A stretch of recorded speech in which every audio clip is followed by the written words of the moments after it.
What up, guys? It's Nick. I'm back in here with another video, and today I got another pair of Air Force Ones. This is starting to become my favorite shoe to work on because the leather is really smooth and working on it is easy. It's almost like working on paper. So, with these, I decided to do the three forms of seal. I thought about when I first came up with the idea, I was gonna do the Seal Max too, but he didn't fit the color scheme, so I decided to leave him off. And just do the imperfect, semi-perfect, and perfect seal on there because I feel like that was, it just matched the green color scheme or whatever. So Seal was my favorite villain in the regular Dragon Ball Z, continuity or whatever. So I really like Seal, and I think that he was a good villain. But a lot of people don't feel that way. But which I understand. He could be flat sometimes, but he was supposed to be the manifestation of all the other Z fighters put together, like with some of their DNA and stuff like that, with all the androids and everything. Once he absorbed everybody and all that, so I really enjoyed the Cell Saga. And plus, Teen Gohan was my favorite character in the series, like of all time. Period. You know what I'm saying? So so I got to see him hit his apex in that. So that's something that I was interested in when I was watching it, because I watched this as a kid, like growing up when Dragon Ball Z really started to hit big in the late '90s or whatever. So that's something that I was eating it up as a child. So and then I like the fact that Goku died in the end of the Cell Saga, because the story was supposed to pass on with Gohan. That didn't happen, but I feel like that was something that really intrigued me because Gohan was my favorite character at the time.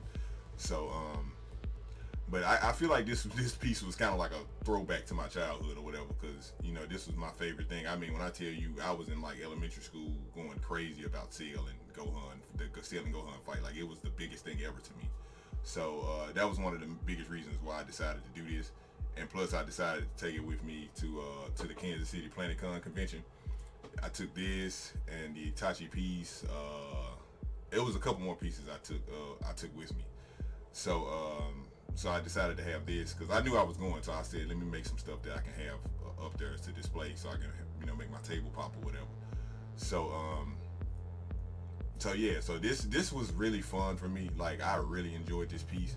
You know what I'm saying? Like the way I make it is the same as ever. You know what I'm saying? I normally, I call it the subtractive method, where I just keep cutting pieces apart until I form the image I want.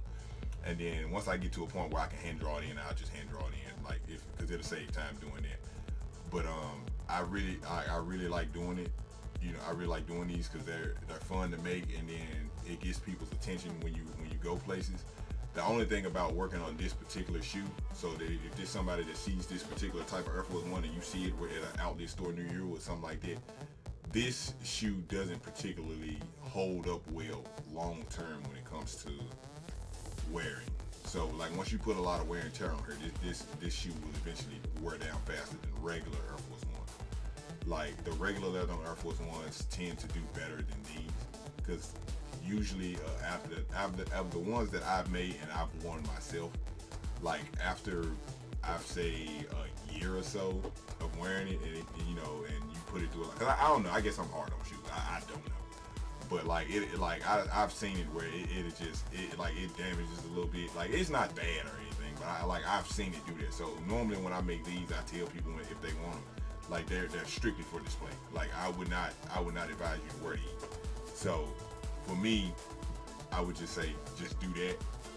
Just inform them if you're gonna do that. Just inform them about the limitations of each individual shoe. So you need to kind of do your research on which shoe you're using.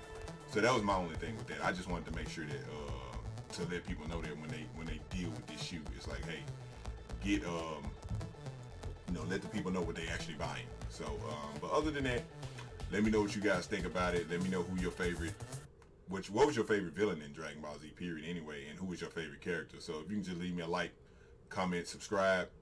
Hope you enjoyed the video. If there's anything more details you want to know about actually how I made it or anything like that, just comment down below, send me an email, follow me on Instagram, do whatever, reach out to me. I'll tell you whatever you want to know.